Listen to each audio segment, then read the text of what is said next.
Maneo ny hafaliako miona amintsika rehetra mpanao gazety ary eto zao dia tena variana mihitsy mahita ny antsika rehetra satria dia tena tanora ny mpanao gazety malagasy amin'izao fotoana izao. Misy ihany ny zokonjoko mifangambo isaina amin'ny ratsan-tanana izy eto zao fa raha ny akamarony dia tanora daholo mihitsy ianareo anatin'ilay izy dia mampiseho endrika zay everiko fa na tanora moa na tsy ny tanora fahavitriana eo amin'ny fanaovana zany asa izany. Mety misy manontany hoe fa maninona moa androantsika no tafahoana eto ka angamba tsy tsara ny miona foana fa ny fotoana no manahirana indraindray eo amin'ilay iaonana. Betsaka ny fanontaniana zay apetrakareo amiko rehefa tafahoana ireny tsika dia hoy za hoe andraso aloha efa hovaliko amanaraka zany reo aloha ny tompon'andraikitra voalohany ao misy ministra ao misy prime ministre ao misy parlementaire ao mba hanotanio ireny fa ho avy ny fotoana zay raha tianareo eny filoham-pirenena mihitsy no tsy maintsy amaly an'ilay izy sy iaonanareo ifandiniantsika dia eona isika. Matetika koa amin'ny fotoana tahaka izao dia aorinan'ireny fialan-tsasatra ireny dia efa mahazo aina tsara aina vaovao indray hiatrehana ny tao-piasana. Matetika ny tao-piasana moa dia manomboka aorinan'ny fialan-tsasatra na ny vakansa foana dia everiko fa zava-dehibe ihany koa ny azona miona tahaka izao. Na dia efa misy aza zay eonako aminareo, eonako amin'ny vahoaka, eonako amin'ny iraisam-pirenena mihitsy satria isan-kerinandro dia ataoko fanambo mihitsy ny miresaka amin'ny alalan'ny fitoam-bita. Ao ihany koa le hoe rencontre ireny zay eonako amin'ny tanora, eonako amin'ny mpandrarah, mbola tohizana daholo ireny rehetrarehetra ireny dia misaotranareo rehetra zay mivoy an'ireny, misaotranareo rehetra zay miady hevitra manodidina an'ireny satria everiko fa dia zava-dehibe mihitsy ny azona mampahafantatra miady hevitra. Ny communication nareo reo ve no atoroko an'izany dia manana ny toerany lehibe eo amin'ny fitantanana, na fitantanana orinasa io na fitantanana tokantrano na fitantanana tsotro zao fotsiny indrindra moa eo amin'ny fitantanana ny firenena. Ka zay no mahatonga anay miezaka arak'izay azo atao mba mampita ny vaovao eo amin'izay asa ataon'ny fitondram-panjakana. Ao ny sitin'ny présidence azadino ireny fa dia mipetraka ireny ary everiko fa misy fiara-miasa aminareo zay tokony ho apetraka amin'izany. Everiko ihany koa fa tsara ny miona tahaka izao mba azahoako mitondra teny fampidirana fohy fotsiny amin'izay fizotrany fiainam-pirenena amin'ny ankapobeny. Hiatrehantsika ireo olana zay mety misy tokony hovahana imbetsaka no miteny fa dia mivezivezy raha Madagasikara mandeha eo misehatra raisam-pirenena dia miaino ny filoham-pirenena, mahita ny filoham-pirenena, fantatry ny filoham-pirenena ny zavatra miseho amin'ny faritra eto Madagasikara, ny ainan'ny vahoaka ary mitondra vahaolana amin'izany ny filoham-pirenena.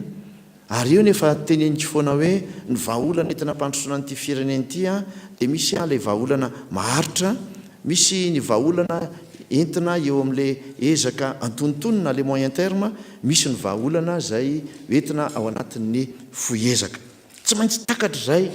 Za zany dia miainga foana hoe jereo ny lasa fa rehefa mijery ny lasa isika dia mila misotona lesona amin'izany lasa izany. Ho avy ny fampiasa-pahefana dia zay mahatonga ny olona hitodika amin'izay zavatra maika izay. Zany no antony andray ohatra anankiray amintsika hoe zany no antony eo amin'ny lafiny famokarana herinaratra na energia mahatonga antsika ho amin'izao zavatra misy amin'izao fotoana izao. Aiza ve dia 50 taona aoriana amin'ny fahaleovan-tena dia mbola isy foana ny hoe délestage. Nefa ny masoandro io, ny renirano io tsy niovy ireo. Ny rivotra zay ny ainana mbola misy ihany zay azo isotomana herinaratra daholo ireny rehetrarehetra ireny. Fa naninona tsy napetraka lizy satria ela mametraka an'ireny. Mila 3 taona, 4 taona, 5 taona mihoatra n'izany ary mametraka an'ireny dia ozony sasany efa mihoatra ny mandahako zany. Filoham-pirenena tsy tokony hijanona raha mijery ny tombontsoan'ny vahoaka sy ny tombontsoan'ny firenena tsy tokony hianina amin'ny mandaha. Zay. Fa tokony hijery lavitra. ary eto amintsika rehefa miteny ny filoam-pirenena hoe hijery hatramin'ny 5 izy hijery hatramin'ny 3 izy a eto amintsika ny tonga dia hoe indray izy fa eritreritra zavatra fa mbola hijana matoka hatramin'izany tsy izany ny fampandrosoana amin'ny firenena dia tsy maintsy ao anatin'ny fametrahana vision à long terme tsy maintsy hametrahana le politika na le stratégie à long terme tsy maintsy ao anatin'izay rafitra izay a no azontsika miasa ino ataoko hoe amin'ity androany ity a inoko fa ao anatin'izay ny fanontaniana izay mety hipetraka hoe tsy maintsy miatrika isika hoe maninona moa miakatra ny vidim-piainana vo eo azao ny tafaresaka tamin'ny Fonds monétaire international hoe hitanay mihitsy le izy fa misy kely fa ny analizinay dia inflation temporaire io marina zany a ahoana moa ny vidim-bary tonga eto Antananarivo vao napaka ny vidiny ahako maly hoe jereo kely ny vary afarana andresahako ny vary afarana amin'izao fotoana izao a dia eo amin'ny ron 1200 ohatrin'ny zany ron 110 ariary tonga ao Tomasa enimpolo ny frais makaty Antananarivo na mihoatra kely dia maninona ianao no mahita vary 2000 na mihoatra nefa zany ny vidim-bary tsy amboarina zany rehefa tonga mahajanga ny vidim-bary miala avy any Tomasina mety mitombo kely eo amin'ny 100 ny frais ny kilo amin'ilay izy tonga ao Tomasina tonga ao mahajanga le izy miakatra ny 2000 ny vidin'ny kilo tokony ametraka fanontaniana zany tsika hoe fa maninona mahatonga an'izany maninona le mpividy manaiky an'izany dia lasitsika hoe satria ino misy eo ka nefany a dia efa mpahafantarana antsika hoe zany misy eo zany la metrahako voana hoe misy toe-tsaina tokony amboarina eo misy toe-tsaina zay tokony avaozina iainana ao anatin'izany rehetrarehetra zany efa malay ndraikitra ny fitora-panjakana nametraka karazana task force ao anatin'ny gouvernementa makasika an'izay fiakarany vidim-piainana izay eo ihany koa ny lafiny angovo izay efa nitondrako fanazavana ihany amin'ilay hoe efa tonga dia nijery lavitra isika araka le fanoteneniko tamin'ny voalohany teo ka efa natao ireo fangatahana tolobidy na le appel d'offre amin'ireo andeha ataontsika hoe famokarana angovo lehibe avy amin'ny alalan'ny rano amin'le barrage hydroélectrique efa ao ny any a Saofika ao tsimotsimo antsinananao ao ny any Volobe any amin'ny faritry Tomasina iny ao ny Tetezambato Ariatsimo ao ny ato Ranomafana ny varabaratra kely nakazobe any reny zany a dia mila taona maro ny anaovana an'ireny fa izao tsy maintsy manomboka tamin'ny taona 790 ngeny président Ratsiraka no mbola nanao any barrage namorona niaraka tamin'ny fitora-panjakana zany natao 5 taona lasa nanaovana an'izay a hatramin'izao tsy nanao vaovao ny fanjakana nendrika barrage ohatran'izany dia hoy izy hoe raha mba nanao isaky ny 10 taona fotsiny aza angamba mety tsy nisy délestage io fa zay le solution de facilité le hoe menimenina ny olona fa misy délestage etsy a maty le groupe ao a soloy le groupe eo io a soloy groupe hafa io dia résolu le izy a dia mangina ny olona dia mitehaka daholo ny rehetrarehetra fa tsy fantany fa le groupe iny nge raha pitsy ho faty any dia hiverina indray le problème zay ny alantsika efa natao reny a jerena ny ampiasana le angovo azo avaozina amin'ny alalan'ny herin'ny masoandro indrindraindrindra zay nanantsika be dehibe Madagasikara dia manana rehefa natao ny fanadiadiana eo amin'ny ora 9 ka hatramin'ny 10 isan'andro eo amin'ny masoandro dikan'izany dia tena azo trandrahana efa memidina ny vidin'ny ametrahana an'izany ny investissement amin'izany a manerina zao tontolo zao ary efa memora zany ny azoana mamokatra an'izy io ary ny tena tombontsoa amin'ny angova avy amin'ny masoandro dia zao le fomba ametrahana azy raha ny teny ateo hoe barrage hydroélectrique milamila 3-4-5 taona na mihoatra ary arakaraky ny habeany a ny masoandro zany a dia zao 3 volana 4 bolana 1 bolana arakaraky le habeany metiny eo teo zao teny tamin'ny herinandro ny sehatra tsy miakina no nametraka azy tery amin'ny Jomboscor teny Korondrano ao ambonin'ny tafotranony ao a dia nametraka 700 mètres carrés na panneau solaire dia mamokatra ny herinaratra azahoany mampiasa ny jiro dia azahoany mampiasa ihany koa amin'ireo vata fampangatsiahana rehetra ao dia ndao ianao izy hijery hoe mitovy amin'ilay hazavana azonay tamin'ilay mampiasa groupe ihany ilay izy miteraka tombontsoa zany ary tena ao anatiny zay ataoko hoe azony sehatra tsy miakina malagasy atao tsara lay izy ka zay no mahatonga manao hoe mila fanazavana ianareo mba iangaviako mba nazavan'izany tokony mba misy olona spécialiste aminareo mpanao gazety spécialiste na finance spécialiste na énergie spécialiste na environnement dia mba miresaka an'izany fa mba mijery any a misy any mivoy fa tsy tena feno na tonga tanteraka amin'izay everiko hoe tokony atongavany any amin'ny vahoaka zany fanazavana izany rehefa mipetraka eto amintsika ny hoe misy tapaka ny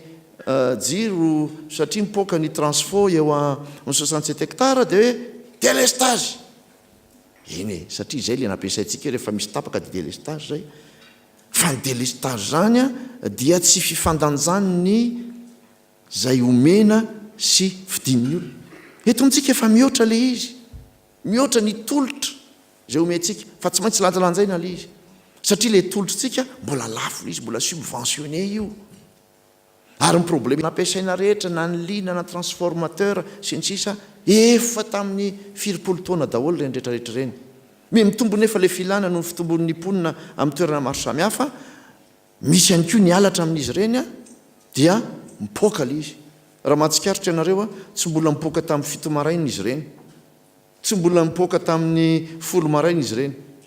fa am'le arivariva iny le tena ampiasana azy iny satria eo mampiasa misy le branchement illicite any ambadika any mipoaka le zavatra de délestage le izy misy andraikitra ihany koa zany zay ifampizarana ao anatin'izay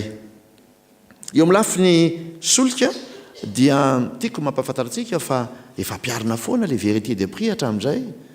ary tamin'ny 2 na 3 volana farany teo zao a dia hitantsika fa dia nisy any ny fidinana eo amin'ny eny amin'ny ala-pompe ny ilazantsika azy a eo amin'izay vidina solika izay eo amin'ny lafiny sécurité a dia tamin'ny herinandro nisy izay fotoana nanaovana le hoe lancement officiel ny RSS na lay réforme du secteur de la sécurité na fanavaozana ny sehatry ny fandripahalemana io dia raha tsika mahita io aloha dia aretin'ny zao tontolo zao io e aretin'ny fiarahamonina moderne io resaka insécurité io fa izao eto amintsika araka ny lazaiko a dia mila miady amin'io isika satria efa miova mihitsy ny sehatra zany hoe fandripahalemana zany sy ny tsy fandripahalemana amin'izao fotoana zao taloha ngeny nametrahana an'izany hoe tafika izany dia ny edina amin'ireo mpanany boatra vanivelany zany nanaovana an'ireny tafika ireny tafika tanety tafika an-dranomasina hiady satria mety manafika na vanivelany fa amin'izao fotoana zao mbala zao ao izy mivazaha manafika atsika izy ilay mpanany boatra atao anatin'ilay mpanany boatra tompoko malagasy ihany io mpangalatra io malagasy ihany io mamono malagasy tahaka azy io malagasy ihany no mandroba ny fanana malagasy tahaka azy io ka tokony hitondra fampieritreretana ao antsika zany ary zany no mahatonga an'ilay hoe tsy maintsy mandinika tsara aloha mijery hoe inona ilay zava-misy inona zany ny paikady entina netrehana an'le izy fa tsy hoe andao dia hipetraka ao ny faritra anankiray tsika dia tena mara antsika eo dia oriatantsika eo le izy misy paikady zay apetraka mametraka tsika amin'izao fotoana zao hoe gouvernementa ao anatin'ny 3 volana mba hisy zavatra visible tsy hoe dia ho afaka daholo ny olona rehetra fa hisy zavatra visible satria gouvernementa dia mampiseho ny fahavononany miaraka amin'ny filoham-pirenena hiady amin'izany tsy fandripahalemana izany alefa ampitombola miaramila any amin'ireny faritra mena ireny ametraka tsika unité samihafa any amin'ireny faritra mena ireny misy toerana anankiray lehibe zao ao iosy a zay ametrahana bataillon interarme zany zavatra ngezabe zany ka ny tiako tenenina hoe mandray ny anjara andraiky ny fitondram-panjakana fa manana ny anjara ndraiky ny ihany koa ny vahoaka ao anatin'izany. Voamaly zao tsika no nandray sambo anankiroa zay efa nomezina avy amin'ny fanjakana sinoa tany Antsiranana, iarovana ny morontsiraka, nampiana ny itsiriana ny morontsiraky Madagasikara. Dia maly ana notanyny olona tany hoe mba fantatrareo moa ny habeny fari-dranomasina zay atsika, na le antsoina hoe zone économique exclusive à Madagasikara, mba fantatrareo moa ny habeny. Tsy sanontany anareo mpanao gazety fa dehibe ny tsy nalala. Indroa mihoatra no velara-tany ny faritry ny ranomasina. Firy ny miaramila zay miasa ao anatin'izany, satria zay le tarazo hatramin'izay foana anaovantsika efa-jato. Dia ozy aho hoe ny miaro ny tantanety sy fananana eto amanaliny, ny miaro lay faritra avy roeny efa-jato. Manaona ny fitaovanao? Ny fitaovanao nandritra ny 5-telopolo taona dia anankiroa, sambo anankiroa. Efa tonga tsika tamin'ity taona ity atao anatin'ny enim-bolana nanampy sambo 3 tsika, 5 izy zany zao, fa mbola tsy ampy navoaka ny ataoko hoe agence anankiray iraisam-pirenena zay mijery ny halatra momba ny any amin'ny any-dranomasina, fa isa-taona efa niteneniko fa mbola mafisiny zareo any amin'ny 500 millions de dollars any no very amin'ny io arena ny-ranomasitsika eto Madagasikara io, amin'ny fangalarana any amin'ny arena ambany ranomasina, ny trondro sy ny sisa zany. Mila miady amin'izany isika. Sambo kely reo ve anankiroa zany hatramin'izay ahoana ny edina ao amin'izany? Misy tetim-panorona tsy maintsy atao ao. Mba fantatrareo moa fa ny vola azontsika amin'ireo mpamatsy vola ireo isa-taona tsy misy an'izany akory. Tsy misy an'izany akory isa-taona ny vola azontsika amin'ireo mpamatsy vola ireo. Raha izany zany no antsika no mife azy dia azontsika atao tsara ny mitondra izany ho amin'ny fampandrosoana ny eto amin'ny firenena. Ary eny tsisy malagasy ady amin'ny malagasy ao anatiny ao. Rehefa mahita karierana safiritsika na volamena, mirohatra ao daholo.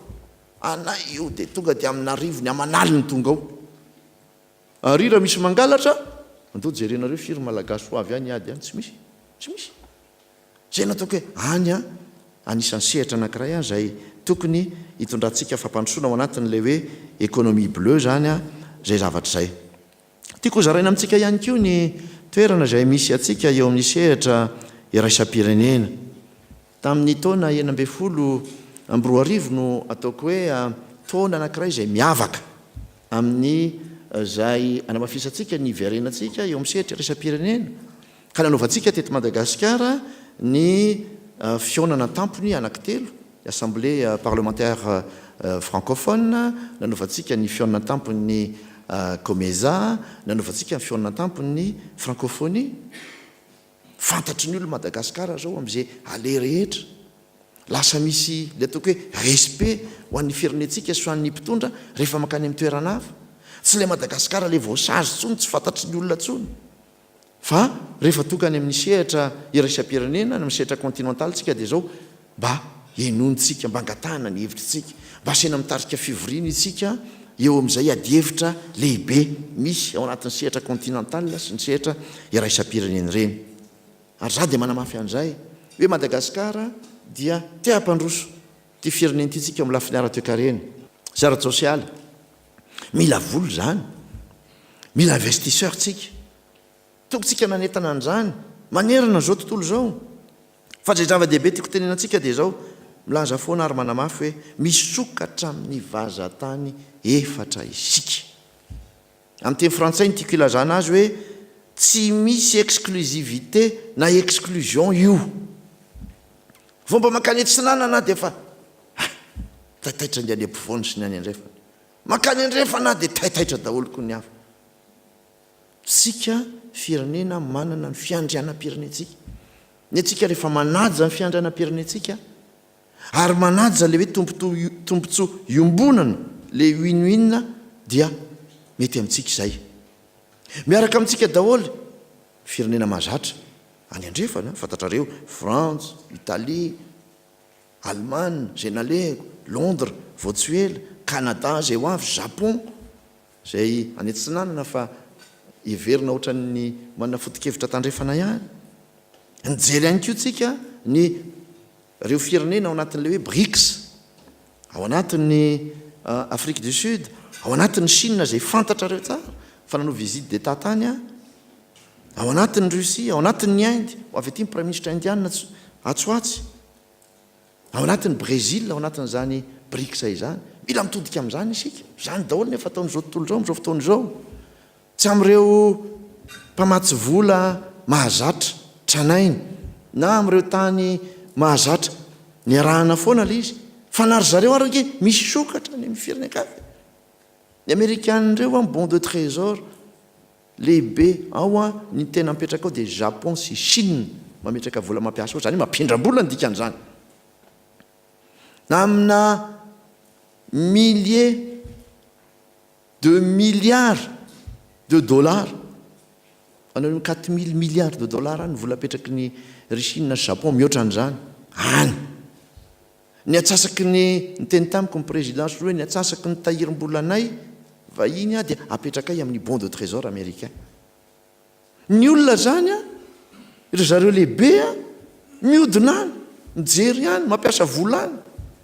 Isika vao mitodika miankavia sy ankavanana dia hoe aty any nareo. Ohatrohatran'izay raha ny sary ampisehoana an'izy amintsika no atao. Ozy avy miova ny fomba fijery satria manana fiandranam-pirenentsika rariny loatra raha tsika no mametraka an'izany. Ny anjara andraikitry ny tompona andraikitra tsiraray eto amin'ny firenena dia tena ngeza be. Miteny an'izany zao indroa mpiasa-panjakana dia tsy maintsy olona madio, olona manaja ny asa ny araka ny tokony izy, manaja ny lalàna. Izy ny tokony ametraka ny fahefam-panjakana ny misehatra maro samihafa, andresy lahatra ny vahoaka, miady amin'ny kolikoly, miady amin'ireo tsy fanajana lalàna maro samihafa ireo. Fa tsy mpiasa-panjakana ihany. Ao ny mpanao politika, ao ianareo mpanao gazety, ao ny mpampianatra, ao ny vahoaka tsotra rehetra dia mila tezaina. Ary eo indrindra no hitodiako aminareo hoe manana izay andraikitra, tsy hoe fampahafantarana vaovao fotsiny ianareo, fa manana izay andraikitra fitezana sy fanorenana ianareo. Za dia resy lahatra amin'izany. Za koa nge raha tsy lasa filoham-pirenena dia za hoe na mpanao gazety na avoka, satria mba mahafinaritra io. Satria fantatro fa manana andraikitra lehibe isika amin'ny fanorenana firenena. Ary everiko fa dia tokony ny rehetra hitodika amin'izany. Ny faramoa dia ny hoe fotoana tahaka izao koa tsy ho ampy akory melabelarina hoe inona ny zava-bita amin'ny atsipriany, fa te hiantso anareo fotsiny hoe raha sitraka reo re be dia be reo ministère reo, tokony mba mandondom-baravarana amin'ilay ministra ianareo rehefa azo ny information, raha tsy manokatra izy toka fa te ameo le fitenenana ndomana amin'ny varavarana amin'ireo tompona andraikitra ireo hoe mba meo azy, meo anareo zany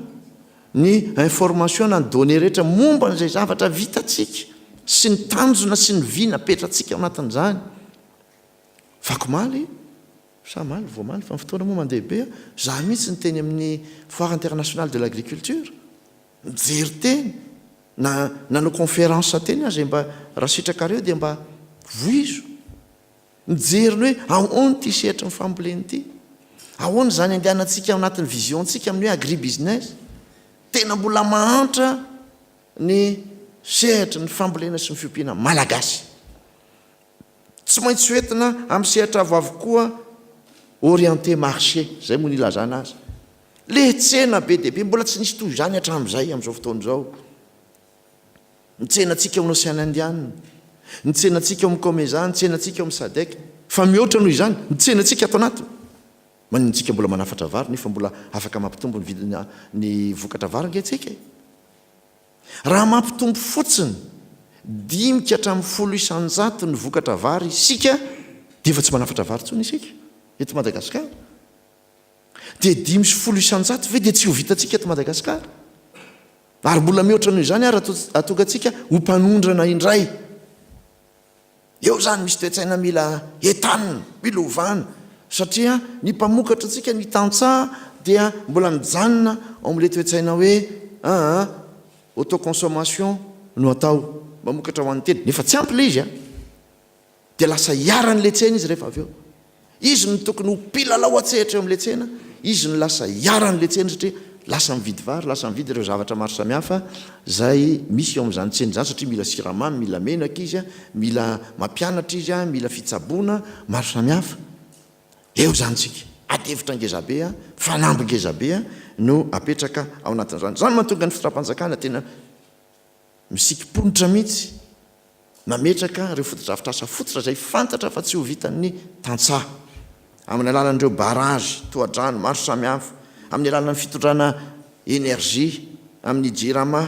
amin'ny alalan'ny reo fitondrana ny lakan-drano maro samihafa amin'ny fitondrana ny lalana ny amin'ireny sehatra ireny amin'ny fitondrana teknôlôjia vaovao ohatra amina ny telefona ilainy ireny amin'izao fotoana izao satria endrim-pampandrosoana ireny zavatra ireny tanjona dia ny hoe ny adanany vahoaka hiakatra tsy kelikely tsy vitandray andro rany ary zany mbola mila tezana amin'ny vahoaka ihany koa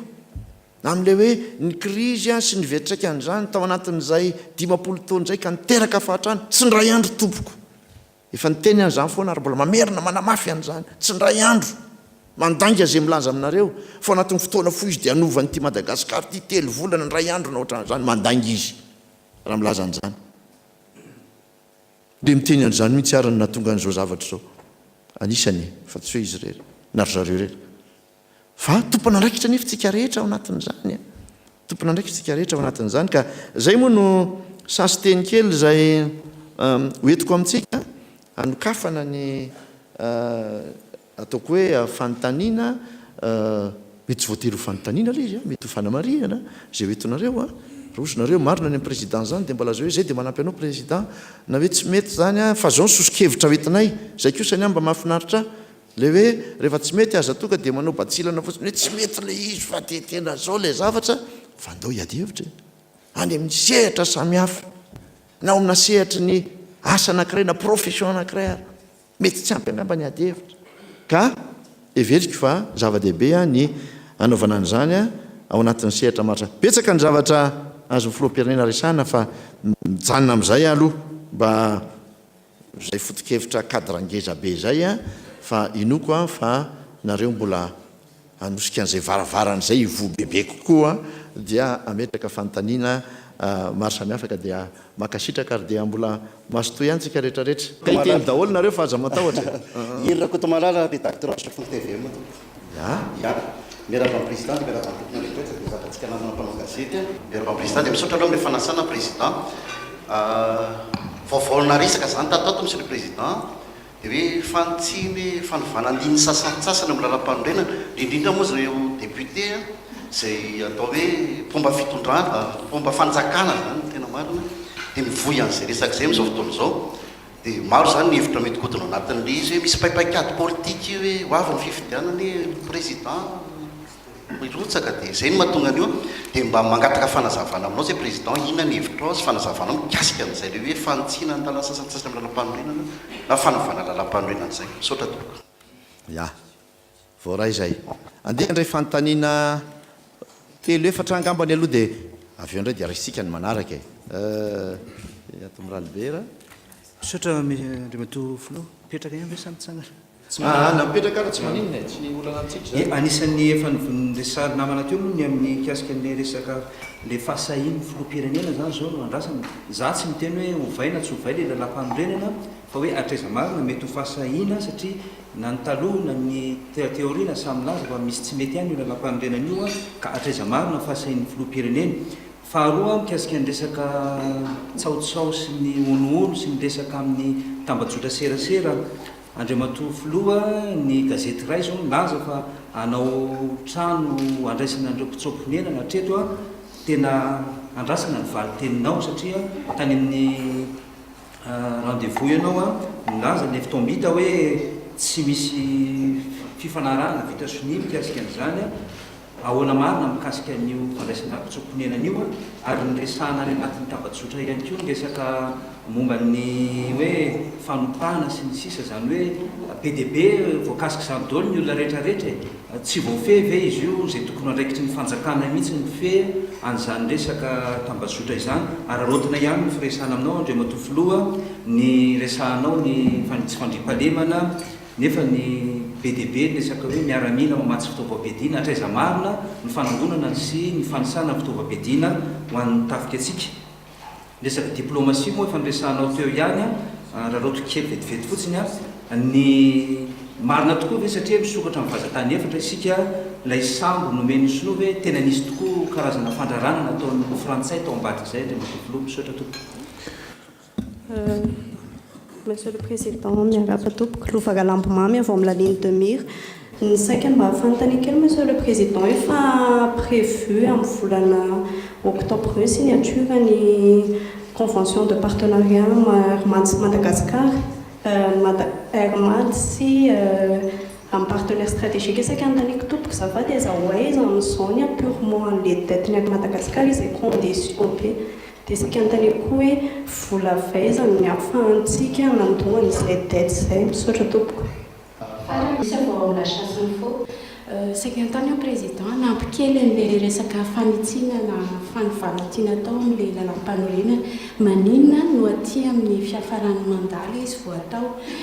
dia mikasika ny zone économique spéciale izay nifanaovana Sonia tamin'ny Mauritiana sy ny Sinoa izay efa nilancena tamin'ny 2015 aiza aiza ilay izy ankehitriny Sinoa zone économique spéciale. Ya misaotra antsika rehetra rehefa efa inoko fa zay no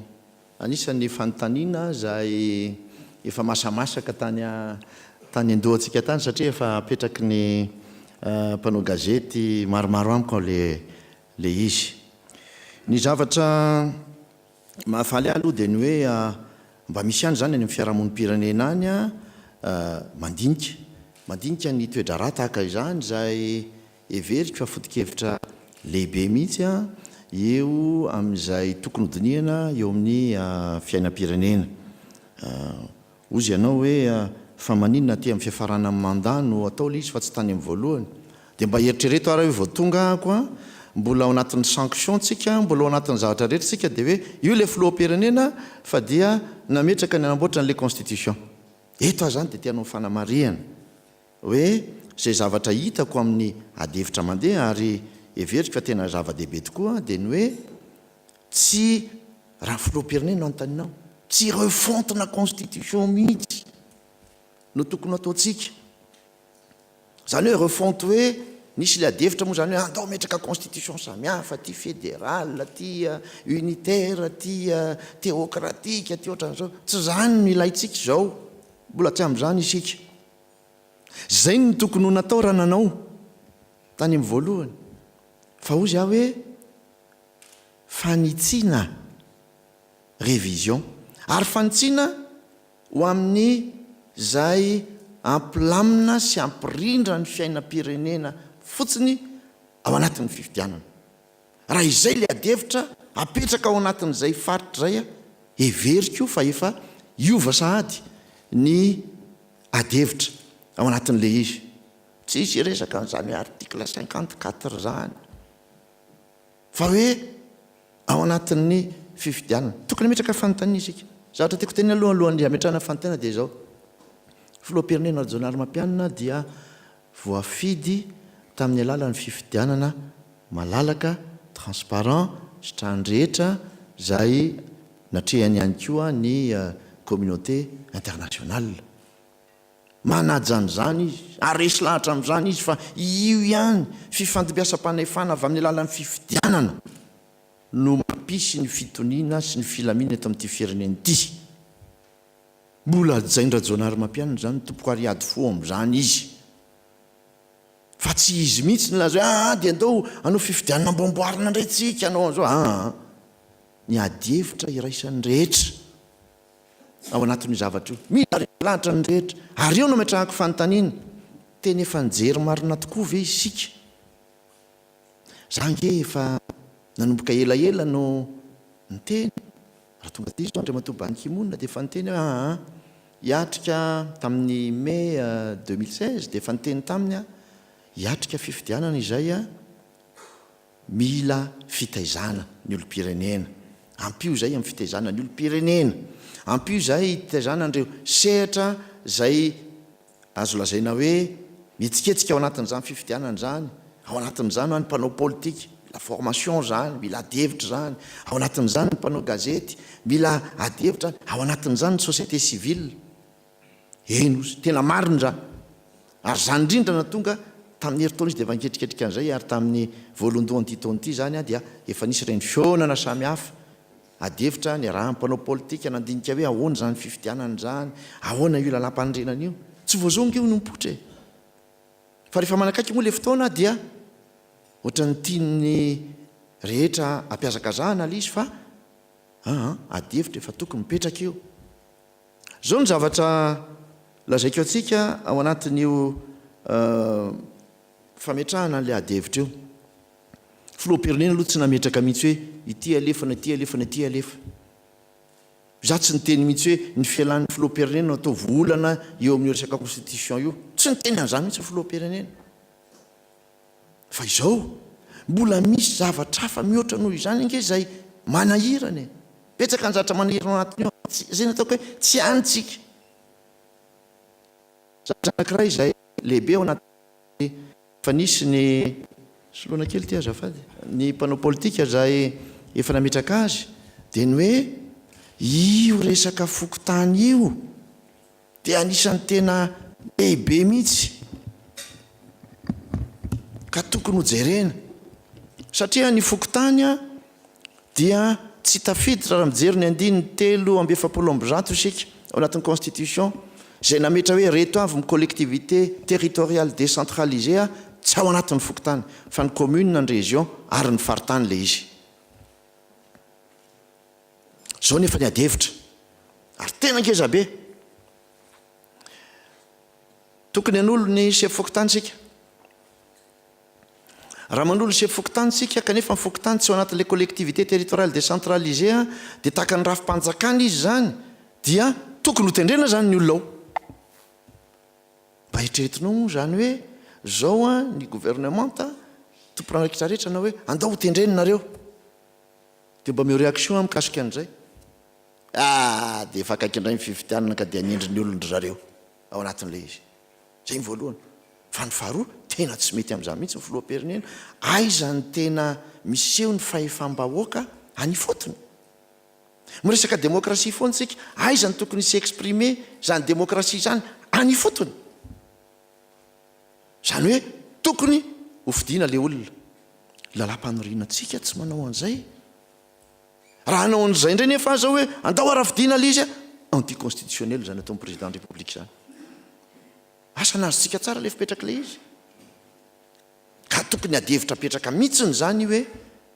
raha te hanaja aloha le démocratie tsika te hanaja ny lalàna ary te hanaja ihany koa le fahadiovan'ny eritreritry ny rehetrarehetra amin'le fanaovana fifidianana io resaka fokotany io anisan'ny fototra eto amin'ny firenena voalaza ao anatin'ny lalam-panorenana fa hoe ny fokotany dia anisan'ny fototra zay entina mpandrosoana ny firenena amin'ny article 162 angamby izay raha tsy diso aho 152 fa tsy ihany 152 le fokotany organisé le fokon'olo organisé en fokotany au sein des communes est la base du développement et de la cohésion socio-culturelle et environnementale ny teny amantso hoe mba ataovy eo ny lalam-panorenana sao dia misy ody zareo ka dia misaotra ny directeur en communication président sika zany nanao an'le izy eo io base de développement et cohésion socio-culturelle et environnementale. Les responsables des Fokotany participent à l'élaboration du programme de développement de leur commune. Alors, on est avy any commune. Avy amin'ny lalan'inona. Nefa no milafitry ny commune, tsy misy milaza ohatran'le taloha hoe dia président Fokotany dia mpikambana avy hatrany ao anatin'ny any kely adihevitra fototra e. Any le adihevitra tena fototra. Io amiko ary ny priorité io zavatra io. Avy eo ny faharoa zay misarika an'saitsika ihany amin'le adihevitra satria io moa no napetraka. Ny atsany amin'le article 46 le hoe miala ny filoham-pirenena no atao priorité. Fa ny faharoa dia ny article 47 30 jours au moins et 60 jours au plus avant l'expiration du mandat du président en exercice. Zay le izy io. Ka jereo tsara 30 jours au moins 60 jours au plus 30 jours zany no anaovana l'élection 30 jours azonareo tsara aveo 30 jours au moins izy tsy no hoe zéro hoe tonga de ao anaty 60 jours 30 jours au moins farafahakeliny 30 jours zany hoe any amin'ny raha 24 janvier tapitra ny an'ny filoham-pirenena dia 24 décembre ny au moins amin'le 30 jours ary 24 novembre no au plus ao anatin'ny 24 novembre ka hatramin'ny 24 décembre tokony naovana élection vita ve zany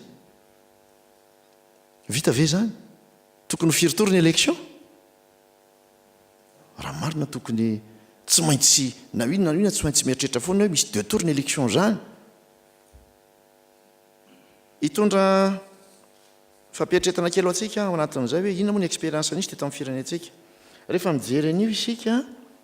dia azo lazaina hoe nitahafina tamin'ny lalam-panorenana frantsay io nanomboka tany 1959 tany no andraisina an'io dia nyraisintsika foana io a tamin'ny constitution ny 2e république 3e république fa izao ny olana tsy mbola nisy expérience mihitsy pratique sika tamin'io hatramin'izay satria ny élection rehetra hatramin'izay a dia tao anatina cadre particulier foana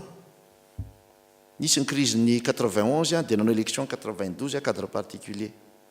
nisy ny 96 a zay nanapa-kevitra ny anesorana ny président Zafy a dia ny organiser élection a cadre particulier ny tonga tamin'ny 2013 a dia tsy le lalam-panorenana ity no nampiasaina tamin'iny a fa ny feuille de route no nampiasaina zany hoe mbola tsy nanana expérience mihitsy isika nanaovana an'io any France aronge ny élection tany France ny azy a ao anatin'ny 45 jours de bouclé daholo hatrany résultat vita l'izy premier tour deuxième tour satria ny azy a ny ariva amin'ny enina ariva ny farana ny bureau de vote a amin'ny valo alina ianao a dia efa mifantatra hoe landra contre landra be ao anatin'ilay izy eto amintsika ary zay zany no isariako ny saitsika ao anatin'ny cadre légal atsika dia misy olana satria mipetraka mazava tsara mihitsy ao anatin'ny lasa contrainte juridique ali izy hoe ny fanomezana fitretena zany fitretena ny résultat ny élection dia eto Antananarivo amin'ny alalan'ny commission électorale mamoaka ilay résultat provisoire dia aveo a ny HCC mamoaka ny résultat définitif jereo tsara velako nareo no andinika hoe ny nitondrana les résultats originaux en PV eto Antananarivo avy amin'ireo bureau de vote 20 000 maherimera Madagasikara afrina anaovana an'izay nampiasika hélicoptère BDB nampiasa fitaovana BDB tsika fa mba jerenareo afrina nanaovana an'izay dia aveo a rehefa mahazo an'iny zany ny HCC ny CENI dia mivory a dia manao an'le résultat ny CENI aloha dia aveo indray a mamoaka ny résultat ny HCC ny résultat définitif ny lasa dia milaza amintsika mijery kely ny statistika ahako ny élection voalohany a zay nisy 2 tours a dia tamin'ny 92 hitantsika zany fa taorina ny crise ny 91 ny premier tour a dia 25 novembre mahazo nareo nao teny zany dia nisy deuxième tour 10 février natao ny deuxième tour firy zany 11 semaines 11 semaines mbola tsy ikotiko anatin'le izy le hoe ny résultat taorina ny deuxième tour a fa apio zany le fotoana isiany résultat aorina ny deuxième tour satria raha filoham-pirenena no resahana dia tsy maintsy fantatra alohan'ny 24 janvier zany le izy dia tsy maintsy tenevanareo en compte zany a zay fanomezana résultat zay ny deuxième élection a deuxième expérience atsika zany a dia tamin'ny 96 le nalazaiko teo hoe rehefa nanao élection anticipée tsika dia taorinan'ny ny alana Andriamatoa empêchement n'Andriamatoa Zafy Albert dia zao 3 novembre 96 nanaovana ny premier tour dia ny second tour a 29 décembre 96 8 semaines zany après mbola tsy miresaka hoe le namezana an'le valiny a fa nanaovana élection fotsiny entre an'izy ro 8 semaines marina fa cadre particulier le izy ny tamin'ny farany tamin'ny 2013 dia ny 25 octobre 2013 nanaovana ny premier tour dia nanaovana ny deuxième tour 20 décembre 2013 rehefa jereny io zany dia 8 semaines koa le izy ary rehefa jerena hatramin'ny nivoahan'ny résultat définitif tamin'ny 17 janvier dia 11 semaines eo amin'le premier tour mbola tsy miresaka kory hoe ahoana le propagande zany ao anatin'le izy fa raha continuons zany zay nge mampametraka an'le fanontaniana ao anatin'ity article 47 hoe ataovy ny adevitra amin'izany io tahaka ny sakay io na mangidy rehefa teny arana dia atao fa rehefa avy eo le izy sao dia hoe tsy mety zany zavatra zany ny tena olana ke dia hoavindray rehefa nefarany hoe tsy foana ihany le satria mety amin'le rajonary mampianina io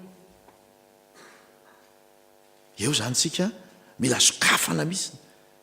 la hiadevitra zarary ianareo avy any amin'ny fiarahamonina any nanao an'le izy fa izao le olona nge tsy mamaky akory an'ity ka tre za mba mijery an'ilay fanamariana nataon'ny société civile sasany teo dia mivoaka ao anatin'ity izy tsy voavaky ny tsara le izy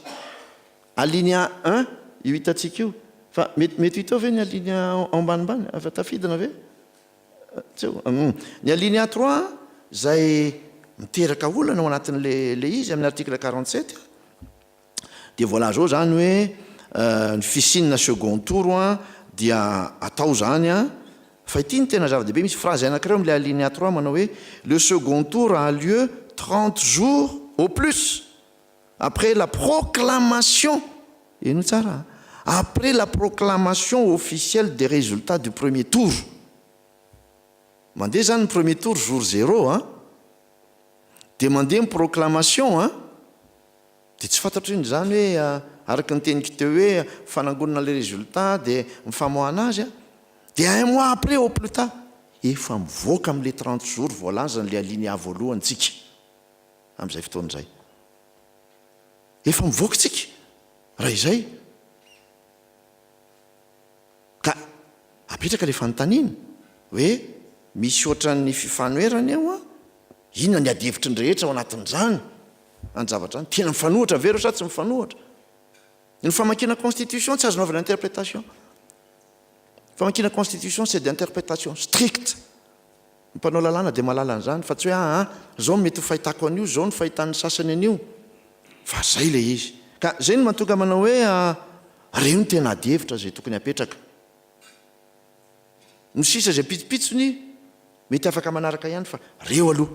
ny tena adevitra zay everiko fa tena angeza be ao anatin'le izy ny frantsay dia reo tsara fa ny azy nandeha ny élection voalohany premier tour dia 15 jours après ny ariva dia fantatra le izy dia 15 jours après dia mandeha indray le élection faharoa dia tonga dia fantatra amin'iny le résultat ny azy ny propagande 15 jours nanaovana an'le izy satria any amin'izay eto amintsika elantsika hoe misy pré-campagne tsy voafaritra lalànatsika zany tsy mbola misy an'izany aho mila tandremana ihany koa zany resaka pré-campagne zany amin'izao fotoana zao misy olona tonga dia milaza hoe zay efa candidat dia efa manao an'lizy aizao anatin'ny lalàna zany malazao hoe aizao anatin'ny lalàna misy an'izany sa efa niova le lalàna raha mifalalako azy aloha mbola tsy niova ny lalàna sa izy mametraka an'izany anao forcine ao anatin'le izy ka zay zany nohatrany isytomako ny isaitsika rehetra amin'izay fanontaniana zay mipetraka manodidina nio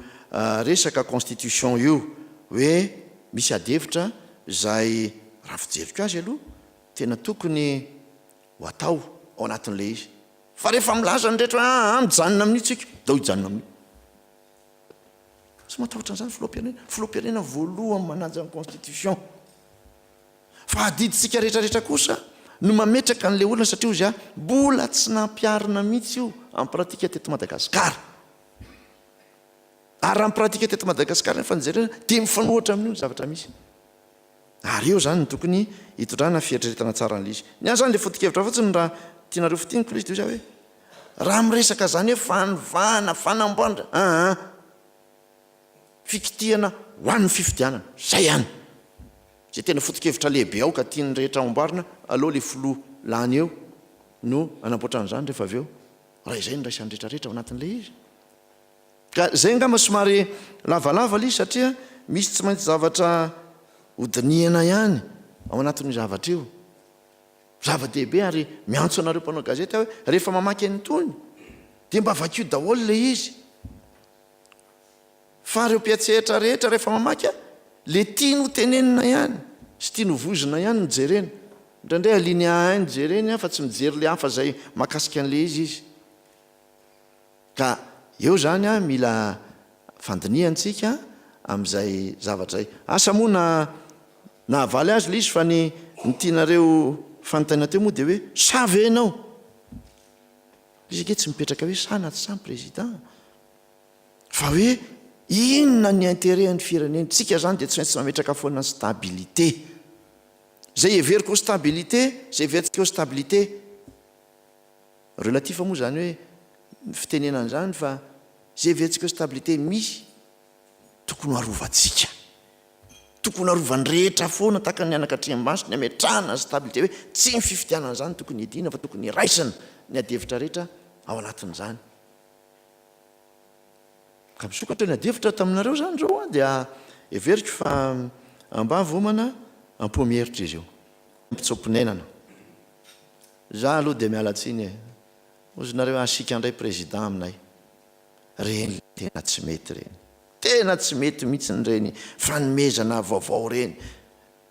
nareo malala tsara fa ao anatin'ny lalam-panorenana ao anatin'izay andraikitrareo dia zao mila vaovao marina nge ny vahoaka mila vaovao marina ny vahoaka tsy tokony ho avily ny fiandaniana politika zony ny vahoaka ny mitaky vaovao marina tena zony ary tokony ho adiditsika ny mame vaovao marina any Londres amin'io no maheno an'le izy hoe misy fanarahana efa natao andraisana réfugié any Madagascar réfugié syrianina zany dia fanakorontanana ny saim-bahoaka tsotro zao fotsiny ary lainga fafy amin'ny firenena tokony hosaziana ve zany mametraka fanontaniana aminareo mikorotana nge le sain'le vahoaka zay areto sahirana zay areto misy ny fahantrahana dia ho avitray le olona eto aminay so le olona mivoy an'le izy no mitsapa fa izy ny te hitondra an'le izy ato filoham-pirenena tsy mbola nyresaka akory amin'izany na tamin'izy ahoana moa ny asain'ny filoham-pirenena resaka amin'izany nefa tsika mamaha olana eto amintsika ka iny aloha dia apetrako fa dia lainga marivo tototra ary tokony hoeritreretana mihitsy hoe inona no sazy zay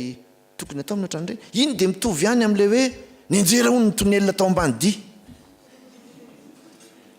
tena fanokorotanana saim-bahoaka nge zany miazakazaka le olona tao ambony tonelina io tsy afeniko anareo fa efa tena tsy niaina tsony enjera ny tranonay irodany ity zany efa niala daholo ny olona tao amboniny rehetrarehetra zany ve no atao zany ve le vaovao marina hiteraka korotana ohatran'izany ve nikendretsika ao anatin'le izy dia rehefa petahana le olona rehefa aveo dia hoe au nom de la liberté d'expression zay dia tsy tokony atao azo misy lalàna tompoko mifeny io raha izay indray dia tsy andeferina janary mampianina zay fa izao hoe ary eo angambany no mipetraka le hoe fanaratsiana fanompahana sy ny sisa tsika ngeka eo ny lalàna zay tena azo ampiarina fa eo koa le ataoko hoe aspect pédagogique foana fitezana tsy maintsy mifampitay izy tsika na tiana na tsy tiana eo amin'ny fandendra raha-pirenena eo amin'ny fiarahamony-pirenena fa rehefa miopefo loatra kosa dia alao ampiarina ny lalàna ary tsika rehetra dia tokony iray saina amin'izany zavatra izany eo amin'le lafiny insécurité dia fanteneniko teo le hoe tamin'ny herinandro no nametrahana le hoe RSS réforme secteur sécurité mila fotoana roa taona ny adina hevitra amin'io nandeha nitety any Madagasikara nandeha nitety ny faritany rehetra ny antsony olo-pirenena rehetra hiadevitra momba an'io voaresaka atao anatin'izany ahoana ny fampiarana ny dina ahoana ny fisehoan'ny insécurité aty aminareo iza ny tena manao an'izany inona ny fomba mahomby taty aminareo mba azona ny ady amin'izany aiza daholo mifaritra mena hitovy ve ny ady atao amin'izany tsy hitovy inona avy no voakasika izany tsy miaramila sy ny zandary ihany ny voakasika izany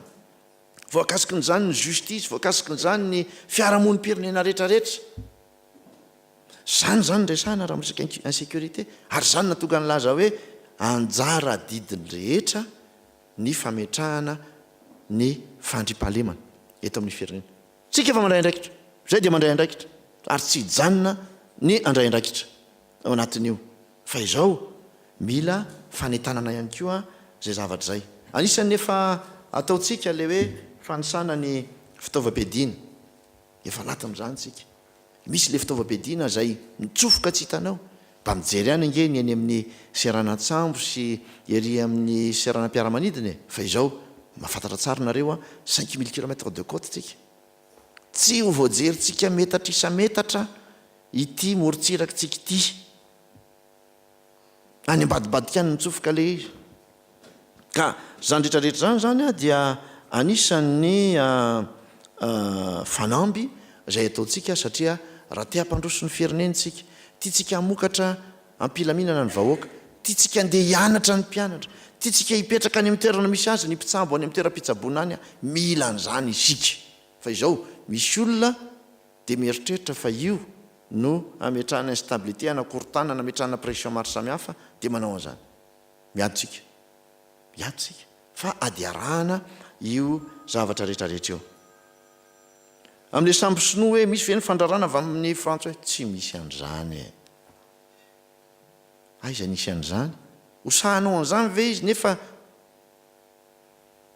tsy misy sambo hafa avy any aminy raha ohatra ka hoe nisy sambo hafa indray avy any aminy dia hoe mety azo ekena ihany zany zavatra zany ahoana moa ny aneketsika an'izany koa fanomezan'olona hafa ato ve dia ilaza ny ato hoe aza raisina na azomena fa ratsy iny na tsy mety iny no ny antony samihafa tsy mitombona mihitsy ny zany zavatra izany ary zany mihitsy no nahatonga n'le aya misy ambassador tonga tao amiko mihitsy dia hoe andriamanto filoham-pirenena ianao avany Chine to misy fampirarana miafina hony zay nataonao ka hatonga ny sinoa hiinvestira to Madagasikara ozy hoe tsy fomba ny filoham-pirenena reo zany tsy hanao fifanarahana miafina ny filoham-pirenena raha manao fifanarahana miafina izy dia fifanarahana transparent zany fa tsisy miafina zany amin'ny filoham-pirenena dia zao no nataon'le ambassador zay zao ohatra ny tao ho azony sinoa le fanamboarana ny lalana ambilibe voemara dia io no nanaovanao takalo amezana bazy ho an'ny sinoa aty Madagasikara ambassador miteny an'izany dia io zamantsy azy andriamanto ambassador ny fanarahanay miaraka amin'ny sinoa amin'izay mety fanarahanay a dia zao misy lalana tao misy volindramina anaovana an'izany condition azahoana an'izany no atao zay atsara indrindra le condition tombontsoa ny malagasy ka tsika ve sady efa mihindrana ny mbola anao takalo miafina dia inona ny tombontsoa amin'izany tsy olona adala le olona minégocie amin'izany mba manampaizana amin'izany ihany ny filoham-pirenenareo raha milafi négociation financière tsy hanao an'izany mihitsy izy ka tsy misy zany ary tsy isy zany amin'ny zavatra ohatran'izany raha tsy zavatra tena hoe fantatra fa ao anatin'ny tombontsoam-pirenena ka misy adevitra zay atao mahakasika an'izany fa zay zava-dehibe kosa ny misy dia zao ny fanjakana sinoa dia manome fanomezana don ho an'ny firenena malagasy ohatran'ireo sambo reo zao dia don reo misy lalana zay omeny zao le ataoko hoe lalan'ny atody eo mahitsy eo misy 20 kilometra nle famokarana atody iny omeny mamaim-pony rany ny hôpitaly le ry ambodratrio iny reny don zay meny mamaim-pony reny zany hoe misy ny volam-pindramina misy ny vola zay na ny fanomezana zay omeny ao anatin'ireny projet maro samihafa ireny ahoana convention de partenariat amin'ny Air Madagascar io aloha zany dia tiako ny milaza hoe mandroso ny adihevitra zay erahan'ny Air Madagascar sy ny Aerostral. Eniko fa tany aminareo tany na tany amin'ny hafa tany velany tany dia nanao hoe fa maninona no amin'io e, fa nakaiza le hafa, ka le hafa tsy tongako, le hafa tsy mahafapoko, le hafa mametraka ny conditioniko. Le anisany anankiray teo zao a dia Kenyan Airlines. Kenyan Airlines nefa rehefa nametraka dia nilaza ndray zay ara zao mbola sahirana amin'le izy ka tena tsy anambola anaovana l'investissement arak'izay ilanareo zahay. Tonga ny Ethiopian Airlines. Ny Ethiopian Airlines dia mametraka hoe raha izay miditra ao dia Addis Abeba no lasa hub fa tsy Antananarivo. Zany hoe raha andeha ny vol zany mandeha makany any Chine ohatra dia ny hub Addis Abeba. Mandeha ny vol anao any amin'ny international dia ny hub Addis Abeba. Etsika ve zany? Zay elonda anankiray ao anatiny fa mbola misy zavatra hafa koa anatin'le izy dia zany rehetrarehetra zany rehefa nydinihan'ireo misy expert ao, misy solotena amin'ny fitram-panjakana ao, rehefa nydinihana zany dia hoe ny miaraka tamin'ny Aerostral zany no mety indrindra. Ao anatin'io zany dia misy endri-javatra anankiroa zay atao misy ireo trosa zay any Air Madagascar zay efa niangona nandritra ny taona ela be tao zay niladiovina. Ozy ianao avaiza lizy fa fitram-panjakana ihany nge zany tsy fantsy avy amintsika ezaka avy amintsika ihany no anaovana an'izany. Fa misy kosa ny vola vaovao zay hoentiny zareo amin'ny Aerostral any amin'ny 40 millions de dollars any. Dia io zany dia miantso partenaire izy. Ao anatin'izany ny AFD zay natsony, ao anatin'izany ny AFC zay natsony, ao anatin'izany mety mpandrara tsotra privé zay atsona anampy an'io. Ka amin'ny faharoapolo ny volan'izao zao mifantatra any Paris any amin'ny Élysée dia misy adevitra miaraka amin'ny Agence Française de Développement mahakasika an'io zavatra io. Satria hitondra vola ao anatin'io zany ampindram-bola ao anatin'io ny Agence Française de Développement. Ka mandroso zany izy io mampitsiry ny fanantenana ihany eo amin'izay iarena ny Air Madagascar io zavatra io. Ahoana le Z2S miaraka amin'ny Sinoa sy ny Maurice. Ka le Z2S nge mbola andalo amin'ny Assemblée nationale sy ny Sénat le lalàna evo fariparitra le izy. Sinoa sy Maurice ho andrehetra ny Z2S fa tsy ho any Sinoa sy Maurice. Mety ry zareo no mety havitrika ao mbola tsy fantatro. Tsy mbola misy anke no laza hoe zay dia efa teny investir fa le mampiseho le atsotsika hoe intérêt any kosa dia misy hoe mpandrara mauricianina zay dia mety ety aminay ny ao amin'ny Fort Dauphin satria misy plateforme ngeza be ao zay azo ametrahana unité industrielle, misy port ao zay lehibe moderne dia azo ampiasaina. Zany hoe feno lay les conditions zany amin'zareo. Ny Sinoa koa manao ohatran'izany any amin'ny faritra Fort Dauphin fa any amin'ny faritra ny Diego tsy ny Sinoa rery fa betsaka ao misy investisseur singapourien ao, misy investisseur avy amin'ny tany arabo tonga ao, misy investisseur avy aty Europe zay tonga mampiseho ny intérêt-ny hoe zay anao an'izao, zay anao an'izao, zay anao an'izao ao anatin'le izy. Ka mivelatra zany le izy. Io tsisy hoe rianina no anaovana an'ity fa mety le rianina voalohany reny no manosika fa ny zone économique dia ho an'ny rehetra. Tsisy hoe exclusif ho an'ny anina na ho an'ny anina ny zone économique.